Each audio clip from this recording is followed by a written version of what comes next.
medicine, right? We know that. And Lord, we need this medicine. Here come old flat top, he come grooving up slowly. He got juju eyeball, he want holy roller. He got hair down to his knees. I got to be a joker, cause he do what he please.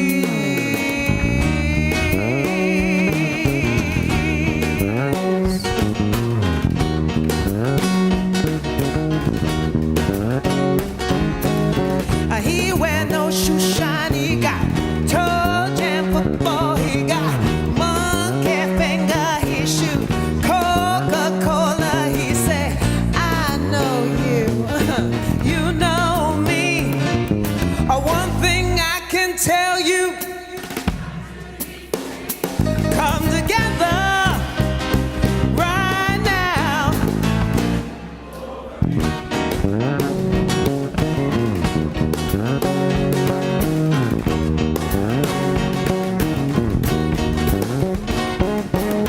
He back production, he got Warriors gumboot, he got on sideboard, he want spinal cracker, he got feet down below his knees.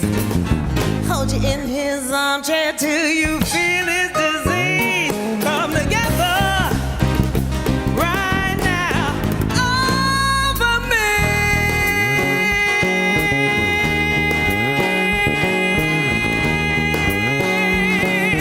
Come on, come on, come on.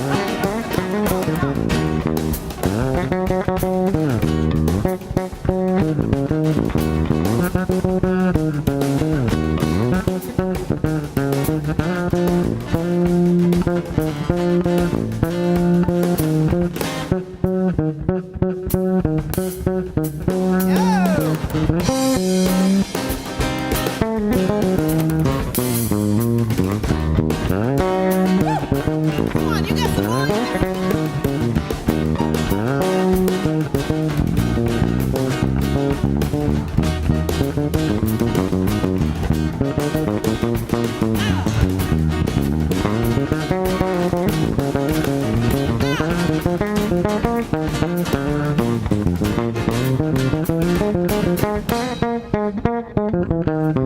Ooh, it feels good.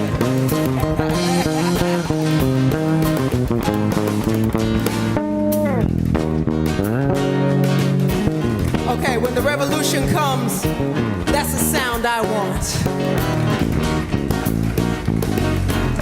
A hero roller coaster, he got early warning, he got muddy water, he want mojo filter, he say one is three. It gotta be good looking, cause he's so hard to see. Come together right now. There's a lot of people in the world right now telling us not to do that. So what we gotta say? We gotta say now, come together. Come together. Come together. Come together. Come together. Come together. Come together. Come together.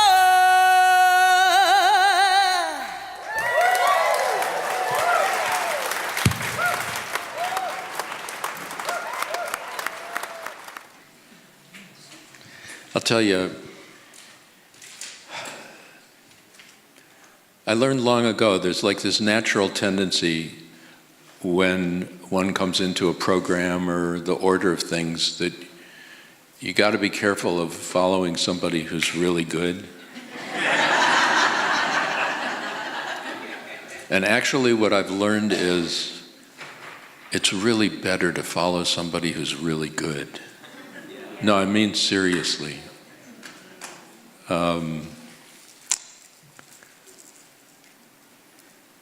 So I'm grateful.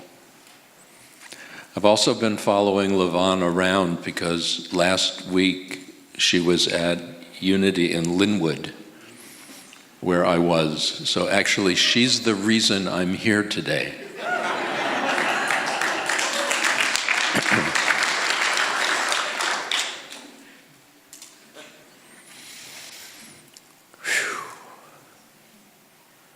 And actually, Michael Ingersoll's not a bad reason either.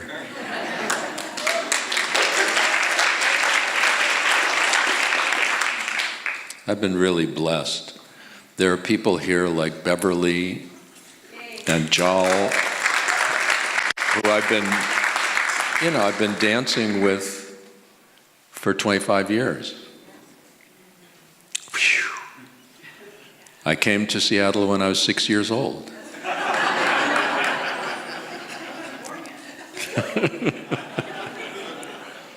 And it is just amazing that we're meeting at this time of the year, like we're coming up on Passover and we're coming up on Easter.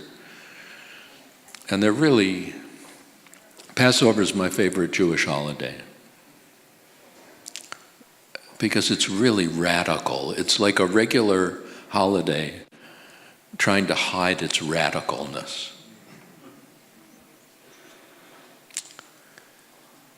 And look, it's time for this church to move. It's like this whole time of something is ending and something is beginning. Bless you.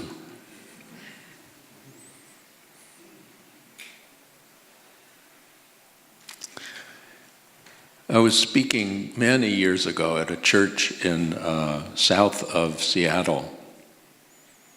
And somebody sneezed and I said, "Bless you." And they thought I had finished my talk.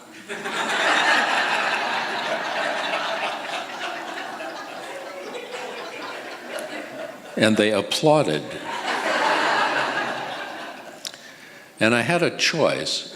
My wife Ruth was there. I looked at her. She knew I wasn't done. But I had this choice to make. So I said, "Thank you," and I sat down.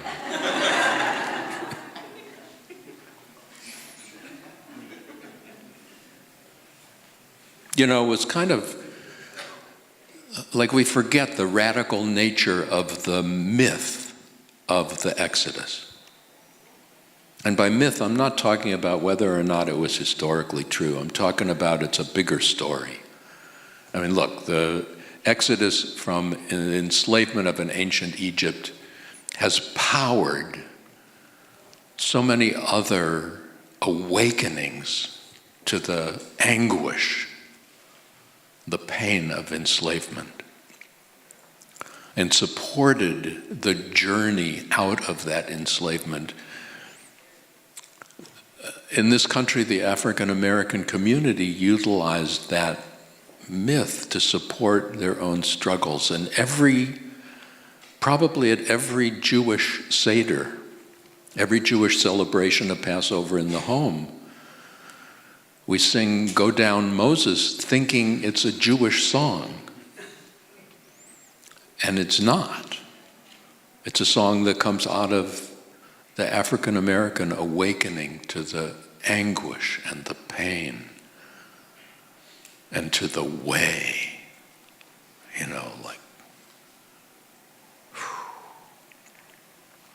And the original story is told in the Bible. We didn't even know how bad it was because we had just gotten so used to it. And the text says when Moses came down to tell the people, look, he just awakened to the I amness of the universe. He just awakened to the essential nature of absolute interconnectedness, of absolute oneness. And the people, the story says, couldn't even hear him because of the anguish of their experience. And what's really fascinating is that in the story, it says God heard the outcry of the people. It's like finally we woke up enough to the suffering to cry out. Because so often we learn to endure. We learn to distract ourselves. We learn to avoid. We learn to accept the unacceptable. And then when we awaken to the nature of our situation, when we awaken to the reality of the pain and the anguish, and we start to cry out, there is finally a possibility for an opening. We live in a country deluged with an opioid crisis. And it's just a reflection of how many of us are covering up, whether it's from a bottle or whether it's from a needle or whether it's from some other addiction. Because every addiction is meant to shield us from what we don't want to face, we don't want to feel, we don't want to know.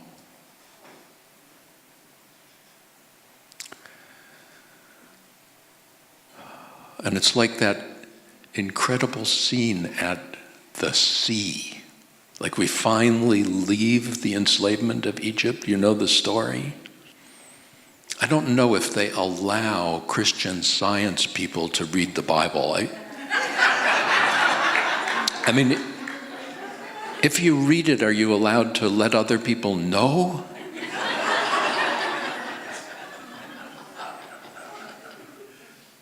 My favorite story about the Bible is the woman some years ago who brought me a book and asked me to sign it. And I took the book and it was the Bible.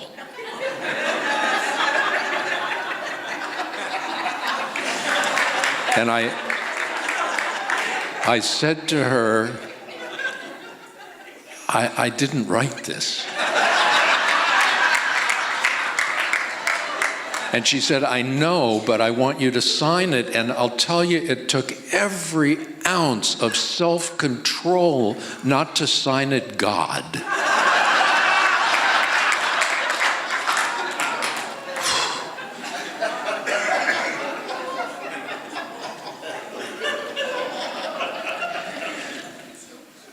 So we finally get out.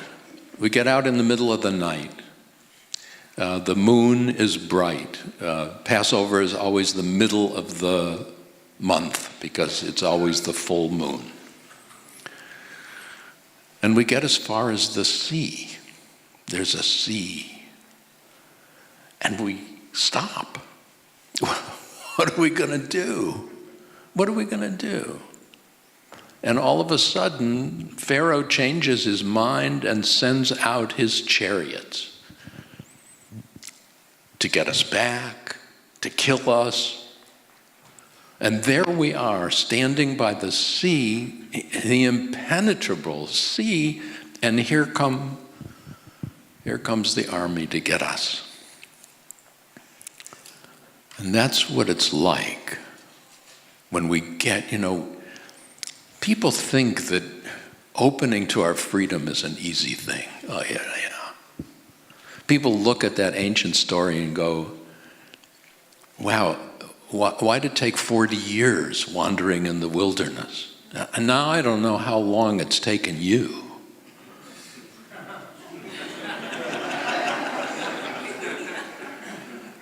But really awakening to the depth of our freedom.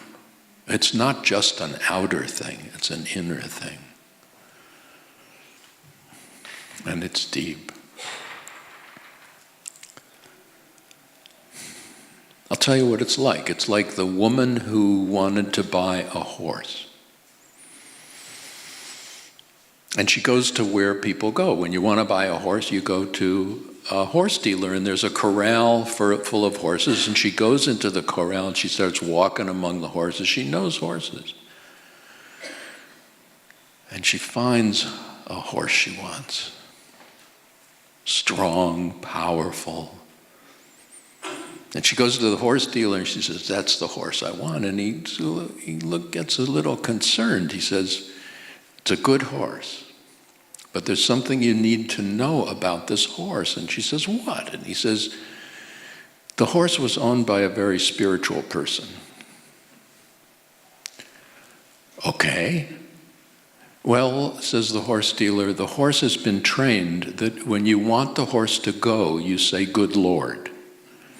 And when you want the horse to stop, you say, 'Amen.'"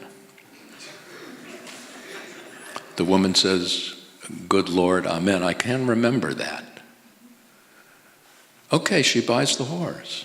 She gets on the horse and she feels the strength of the steed.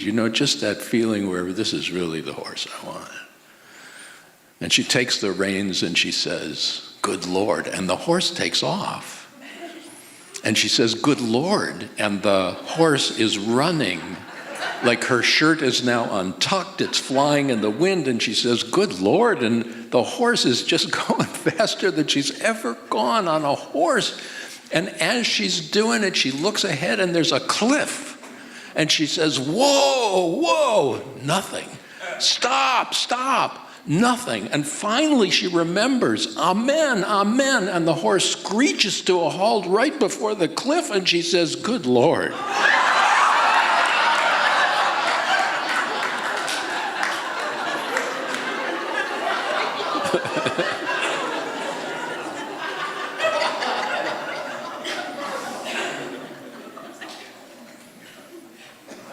I'll tell you, that's what it's like. The story, in the Bible, there's a story that we're stuck at the sea, and Moses holds out the staff and the sea parts. I don't know how many of you have been to University Studio, Disneyland kind of thing, where you see the waters part, or watch Charlton Heston do it. But there's a midrash, which midrash is like a legend, the legends that grow up around the biblical myths, because it keeps expanding. And one of the legends says that we were stopped at the sea and none of us knew what to do. And a guy named Nachshon ben Aminadav starts walking into the water, just starts walking into the water. And the midrash, the legend says, when he got in up to his nose, the water parted. I like that one. Because once again, this Moses thing, somebody's going to do it for us. Well, guess what? Nobody's going to do it for us. Because it's ours to do. And as long as somebody else does it for us, it doesn't work.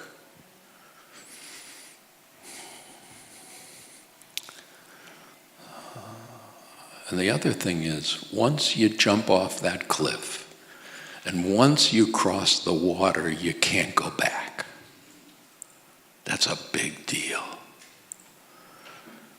Because when I look at my life, an awful lot of the choices I make that I think are really changes deep, I've always got a foot like in the door or foot in the other world. I can always go back. But what happens when you take that leap and you know you can't go back?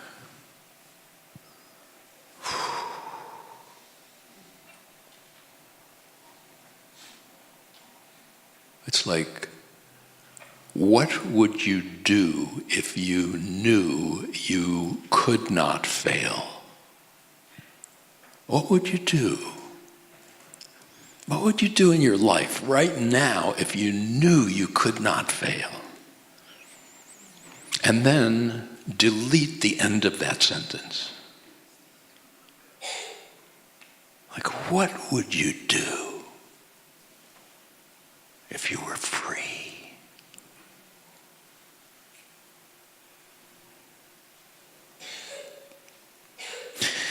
the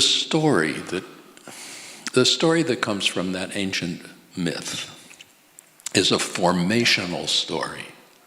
Formational stories are stories that take place from the leap off the cliff or from the entry into the water. They're stories of deep change. They're stories that once they're out, they can't be not out. And the formational story is that,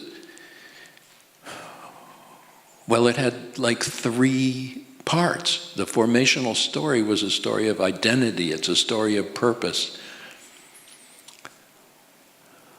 I think the first thing in that formational story was a way, and the way was one. The way was an out-manifesting of a name, and the name was I am. I am as I am, before any predication, before any specificity, before any particularity, the universal, all-encompassing, eternal I.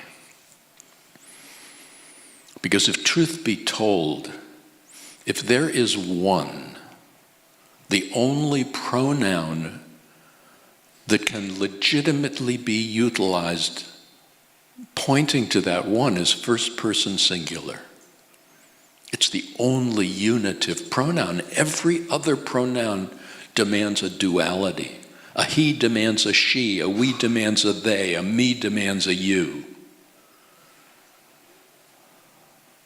But I is one. A way of I, a way of understanding that there's one consciousness. Some of you might realize that Moses might have gotten this from Ernest Holmes.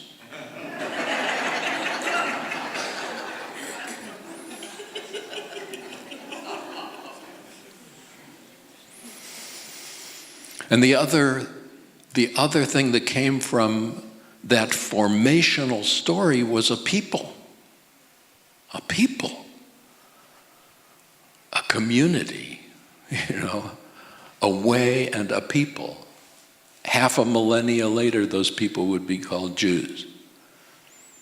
At the time, they were children of Israel, and Israel was a person. It was the name that Jacob got called in his awakening. A formational story creates identity, and it's a new identity. And the third thing a formational story creates is purpose. Purpose. And the purpose that formational story created was a purpose of living into a way of one, of supporting all those who can awaken to that one, in whatever language, in whatever culture, in whatever tradition, in whatever way, but knowing that that I expresses, reflects, echoes through each and every I, each and every identity. A reflection of a single presence, a single being.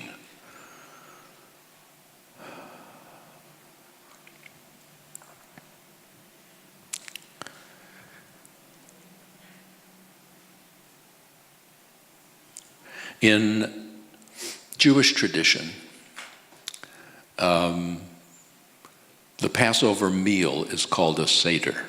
Seder is a Hebrew word that means order. And for those of you who have been to Seders, you know there's an order. There's 4 blessings over wine or juice. There are ritual foods that are described and eaten. And Often the Seder is extraordinarily long.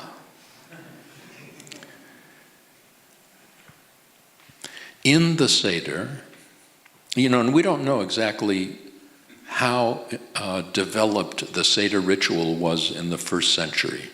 We know it was developing then, because what I will say in a moment illustrates how it was developing under Roman occupation.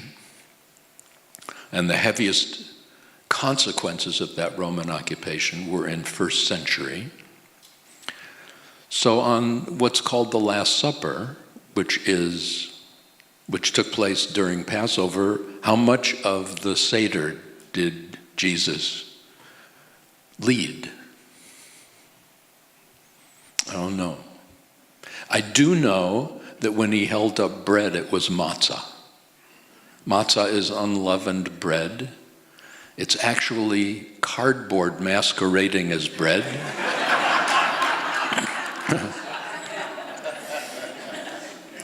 Because on Passover, for the whole week, we refrain from leavened products. Leavening is what puffs up breads and pastries. And our spiritual tradition says that this is a reflection of ego. That during the year, the ego gets more and more puffed up. We get more and more self-centered. We get more and more concerned about what we have and what we look like and how we're doing. And the ritual of Passover is a reminder to drop into what's really important. So in the mystical tradition, matzah is seen as a medicine,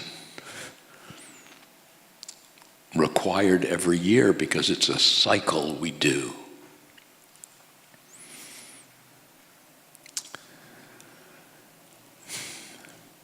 I think the reason churches don't use matzah, or many of them don't use matzah in the Eucharist or in the communion, is because it makes so much noise when you chew it.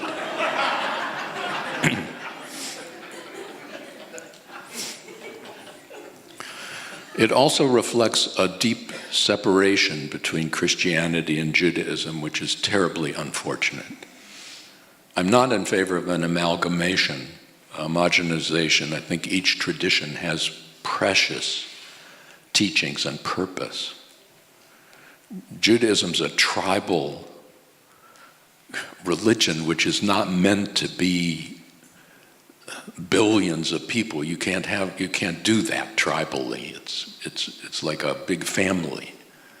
Christianity and the teachings of Jesus, from my point of view, was a way of universalizing a teaching of oneness.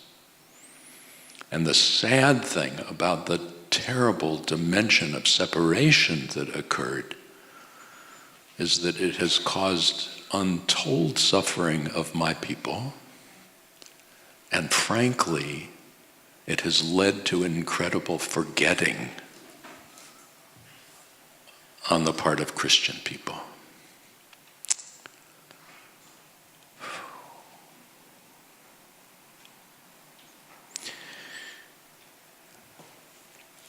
So, at the Seder, when we drink the 4 cups of wine, the tradition is we lean to the left. Does anybody remember that?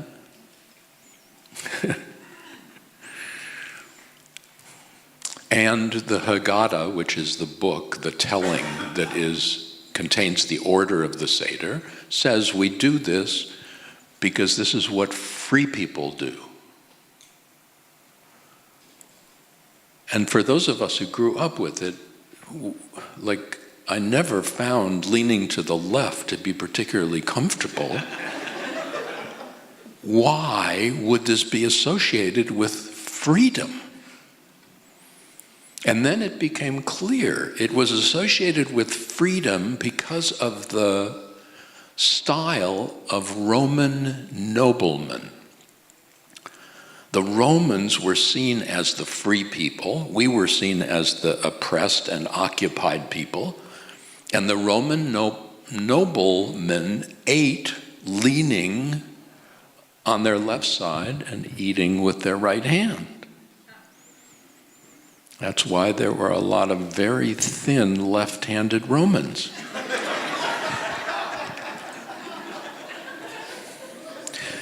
But the idea of taking your image of freedom from your oppressor is incredible.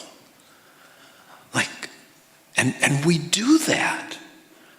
We look out and we say, I want to be like that because they're free. What? They're free to make others not free. They're free to lord it over others. That's freedom? No, that's power masquerading as freedom. That's power masquerading as spirituality. That's not freedom.